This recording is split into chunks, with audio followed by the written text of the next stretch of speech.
आऊं अॼु बात थो ॾियां कराची जे माण्हुनि खे, कराची जे समूरनि दोस्तनि खे, मुख़्तलिफ़ तंज़ीमुनि खे, सियासी पार्टियुनि खे, क़ौमी अवामी तहरीक जे कारकुननि खे, आम सिंधियुनि खे, असांजे बिरादर क़ौम परस्त तंज़ीमुनि खे, सिंधी सहाफ़नि खे असीं ॿुधाइण निकिता आहियूं बाबा कराची दा ॿेट त ठहियो, कराची दा ॿेट त ठहियो, पर असीं हिकिड़ो इंच कोन ॾींदासीं। असीं तव्हांखे गढ़ी ख़ैर जो ऐं शहदाद कोट जो ऐं झुमपीर जो इंच बि कोन ॾींदासीं। तव्हीं त कराची गिची था घुरो, असीं तव्हांखे पंहिंजे चीच न ॾियूं, तव्हीं सिर था घुरो, चीच था घुरो, तव्हीं सिर था घुरो, असीं चीच बि न ॾियूं। तंहिंजे करे कोन ॾींदासीं। पंहिंजे बाबनि खे वठी अचो, ॾाॾनि खे वठी अचो, गोलियूं हणो, मारियो, तबाह कयो, बर्बाद कयो, मथां अची असांखे कुचलियो। असीं कुचलण मां तव्हांजे कदमनि मां वधी वण थी वरी तव्हांखे कुचले छॾींदासीं।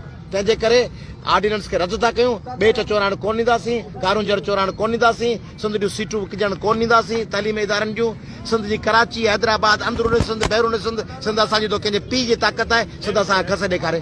अचूं पिया 1 बजे मैरान खां वठूं खां होटल खां वधूं था, मेट्रोपोल खां फिरंदा प्रेस क्लब हलूं पिया। तव्हां सभु भाउर बि अचो, हिते न बीहजो, उते अचो, ऐं अॼु मैसेज ॾींदासीं। ऐं हीउ मुंहिंजो अयास पली जे या क़ौमी अवामी तहरीक जो कोन्हे, हीउ सिंध जो मैसेज आहे, समूरनि पार्टियुनि जो मैसेज आहे। असीं सभु सिंध जूं पार्टियूं हिकु कयूं। असीं सिंध जे मसइले ते असीं मज़हबी पार्टियूं हुजूं, क़ौम परस्त पार्टियूं हुजूं, वफ़ाक़ी पार्टियूं हुजूं, प्रोग्रेसिव पार्टियूं हुजूं, सिविल सोसाइटी जे हिकु मतिलबु भुलियायो त असांजा पाण में इख़्तिलाफ़ हूंदा, उन में असीं सिंध ते वरी इख़्तिलाफ़, सिंध ते असांजो को इख़्तिलाफ़ कोन्हे। ओॾी महिल असीं मरण मारण लाइ सभु तयारु आहियूं। जीअं सिंध।